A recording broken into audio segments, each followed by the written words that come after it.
Hello everyone, अस्सलाम वालेकुम। उम्मीद है कि आप सब खैरियत से होंगे और अल्हम्दुलिल्लाह हम भी ठीक हैं। तो मेरी आवाज़ आज थोड़ा सा आपको भारी लगेगी क्योंकि जो मेरे थोड़ा सा ठंडा असर हो गया है, तो इसकी वजह से बहुत ज़्यादा ही छींकें आ रही हैं और टॉन्सिल वगैरह भी बढ़ गई है। ठंडे पानी में जो हाथ डालें ना ज़्यादा देर तक बर्तन धुलने के लिए, तो शाम से ही स्टार्ट हो गया।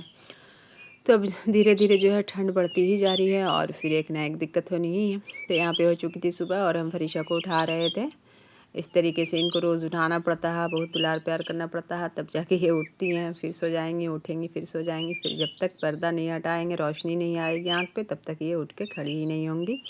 फिर स्कूल के लिए इनको तैयार करना। तो यहाँ पे ये अपना तैयार हो चुकी थी और इनका जो है दुलार प्यार शिजॉन के साथ में चल रहा था। उसको फ्रिज में ना वो ग्लास है, तो ग्लास में ही उसको दिखा रही थी और ये इसका शिजॉन का डांस करा रही थी। कुछ ना कुछ इसकी हरकत जो है वो चलती रहती है, कुछ ना कुछ उसको बस करना ही करना।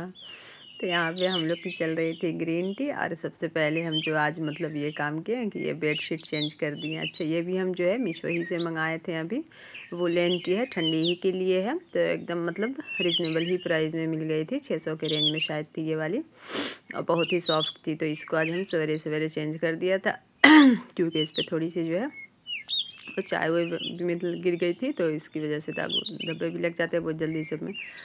अच्छा, यहाँ पे जो है बगल में जो है यहाँ पे काम चल रहा था। जस्ट एकदम दीवार से दीवार जोड़ के उठ रही है। इसकी वजह से मुझे बहुत वीडियो बनाने में भी दिक्कत हो रही है। किचन मेरा यही साइड में पड़ता है, तो किचन में जो भी खाने वगैरह बना रही हूँ उसमें उतनी रोशनी भी नहीं आती होगी, क्योंकि विंडो पे जो हम है ना एक कपड़ा को ये कर दिया, तो ग्लास का विंडो है, तो पूरी जो है अंदर से नज़र आता है। सारे लेबर लोग एकदम जस्ट सट के ही खड़े रहते हैं, तो अच्छा भी नहीं लगता। अच्छा, यहाँ पे इनको जल्दी से आज जाना था ऑफिस, कुछ काम था, फिर दरभंगा का भी काम था।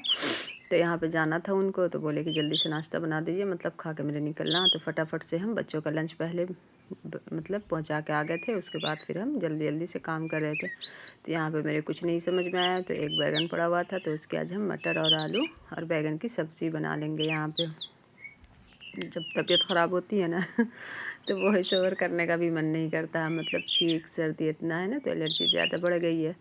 तब दवा लेंगे रात में सोने से पहले, तब जाके फिर सब कुछ सही हो जाता है। मेरे ठंडे पर ये वाली दिक्कत रहती है, ज़्यादा ठंड में भी होती है, ज़्यादा गर्मी में भी होती है। दोनों ही हालत में चैन नहीं है। गर्म पानी में भी अगर हाथ डालते हैं तो उससे भी यही प्रॉब्लम स्टार्ट हो जाती है। ठंडे पानी में भी डालते हैं तो भी। तो फिर यहाँ पे हम फटाफट से अपना काम कर रहे थे। यहाँ पे इस तरीके से आलू कट करके फिर हम सब्ज़ी बना लेंगे। भाजी बेसिकली बना रहे थे, सब्ज़ी नहीं। खूब ज़्यादा मसाले वसाले डाल के तो हम वैसे भी सब्ज़ी नहीं बनाते हैं, तो कम ही लाइट मसाले डाल के, जो बेसिक मसाले होते हैं, टमाटर वगैरह डाल के यहाँ पे अच्छी सी सब्ज़ी बन जाती है इससे।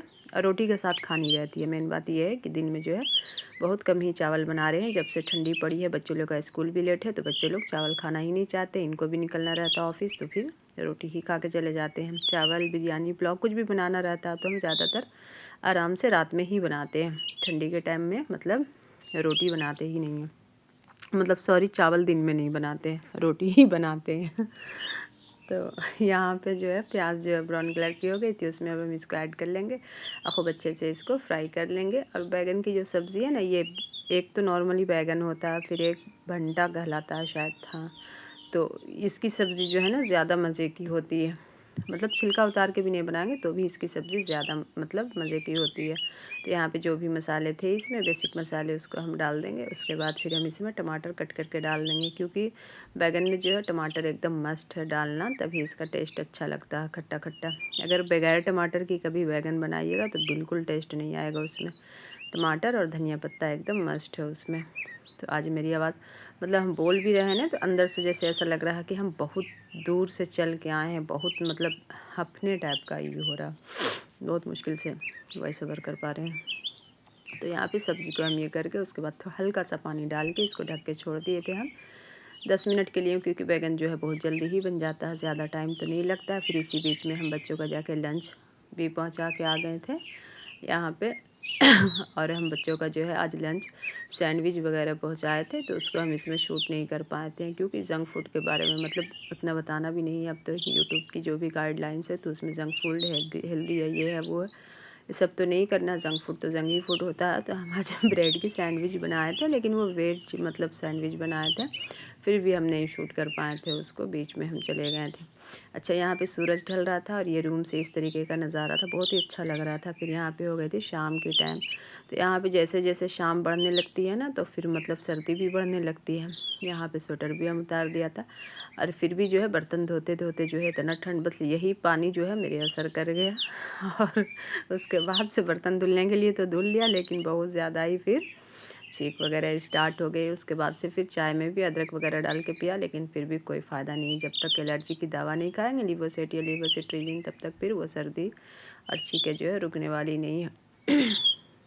और गला भी बहुत ज़्यादा भारी भारी, मतलब गले में भी खसखसाहट टाइप का होने लगा। तो यहाँ पे हम फटाफट से बर्तन धो रहे थे। ठंडे में सबसे ज़्यादा जो मुश्किल काम होता है ना, तो वो बर्तन ही धुलना होता है। वो भी घी का मतलब बर्तन वगैरह रहता है ना, तो घी में ज़्यादा ही बर्तन में वो चिपक जाती है ठंड की वजह से। अब उसको छोड़ाना तो उसमें ज़्यादा ही मतलब टाइम लग जाता है।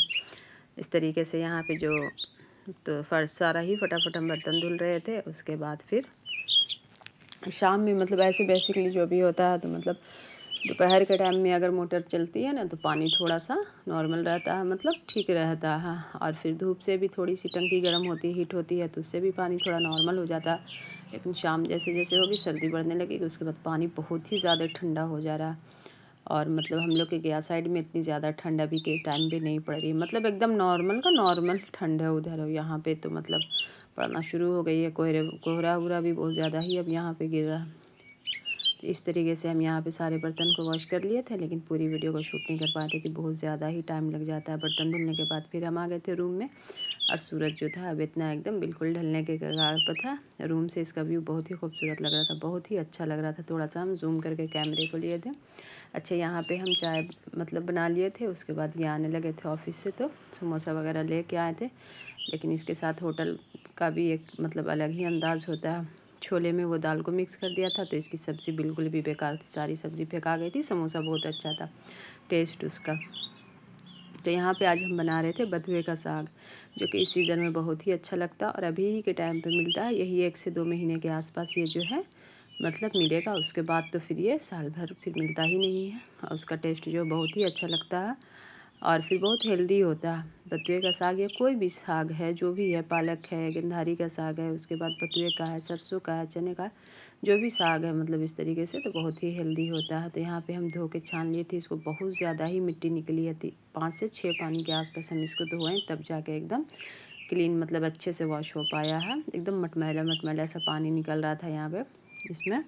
तो इसको ड्रेन कर दिए थे। उसके बाद फिर अब इसको कट करके इसमें ऐड कर लेंगे। अच्छे, बहुत सारे लोग जो है ना, वो दाल को डायरेक्ट बथुए के साग में डाल के गला देते हैं, तो उससे जो है ना, वो एक तो साग का हरियाणपना रहता है थोड़ा सा मतलब, और फिर दाल भी कच्चे टाइप की रहती है। अगर दाल को आप भून के बनाएंगे ना, तो बहुत ही टेस्टी साग बनता है ये वाला। तो हम तो हमेशा ज़्यादातर अगर बथुए का साग बनाते हैं तो इसी तरीके से बनाते हैं, मतलब प्याज को ब्राउन करके उसके बाद फिर इसमें दाल को पहले से फुला देते हैं। अपनी अपनी पसंद है, जो मतलब जो दाल को यूज़ करें। हम तो ज़्यादातर जो है मूंग और मसूर की ही दाल में बनाते हैं इसको, तो बहुत अच्छा टेस्टी सा साग बनता है। तो यहाँ पे हम इसको फुला के रख दिए थे दाल को 10 से 15 मिनट के लिए। तो मतलब पूरी तरीके से तो नहीं फूली थी, लेकिन हाँ थोड़ी सी सॉफ्ट हो गई थी। इस पॉइंट पर अब हम इसमें दाल को ऐड कर लेंगे। उसके बाद इसकी खूब अच्छे से भुनाई करेंगे। दाल जितनी अच्छी सी भुनी रहेगी ना, सब्ज़ी का टेस्ट मतलब साग का टेस्ट उतना ज़्यादा अच्छा होता है। इसमें लहसुन अदरक जो भी है वो फ्राई करने के टाइम में ऐड कर दिए थे ना, तो उससे भी एक सुंदरपन इसमें आ जाता है। यहाँ पे जो भी मसाले हैं इसको अब हम इसमें ऐड कर लेंगे। धनिया पाउडर, हल्दी, नमक, मिर्च पाउडर, उसके बाद ज़ीरा पाउडर थोड़ा सा, इससे ज़्यादा कुछ इसमें मसाले नहीं जाएंगे। फिर इसको हम कर देंगे खूब अच्छे से भुनाई। फिर यहाँ पे हम इसमें 1 से 2 टमाटर ऐड कर लेंगे। उसके बाद फिर इसकी फिर से भुनाई करेंगे। टमाटर थोड़ी सॉफ्ट हो जाएगी, तो उसके बाद फिर हम इसमें साग जो है, और दाल भी जब तक भुन जाएगी और मसाले के जो कच्चापन रहता है, स्मेल जो रहती है मसाले की, थोड़ा सा मसाला भी भुन जाएगा इसके साथ जो पाउडर मसाले ऐड करें।